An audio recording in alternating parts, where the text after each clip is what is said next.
The first thing is that this is not a farmer herdsman clashes.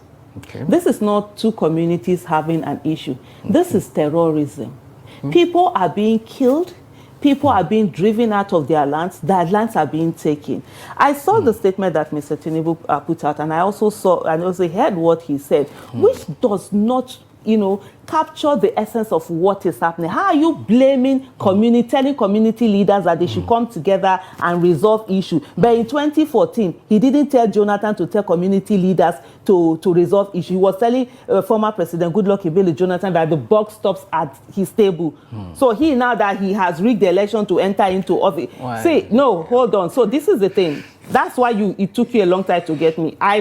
This is your opinion. Exactly. Anyway. So don't do this thing. This is my opinion. And that's the reason why I will always say that Mr. Bola Ahmed Tinubu is not my president. You haven't seen me refer to him as, you can call him whatever you need to call me. I'm the guest. I'm Aisha Yusufu. And this is what... And you're owning up to... Oh, this is my statement. Right. Let me mention something before I quickly forget, is the fact that the military has constantly taken on, recruited and enlisted terrorists into the military. How? In the way they call it, what do they call it?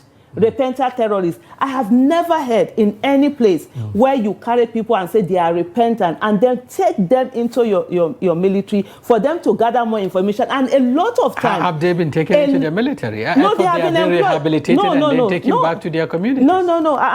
You are the journalist now. Go and check it out. They take them in. They call them repentant, Boko Haram, repentant terrorists, and they are enlisted into the military, given everything, and they have access to information. And over time, even the military themselves have come to give the fact that some of them have gone back, and yet they are still enlisted. Who does that? Who carries someone who has killed you? You say, oh, they repent. Why then do we have anybody in prison? Let's all open the prison door and let who will not repent? Everybody will be repentant now. So when you tell them out, I'm questioning them. There is a mechanism of how the military does all of this. Which mechanism? And we've seen a lot of them, and they're talking about sabotage.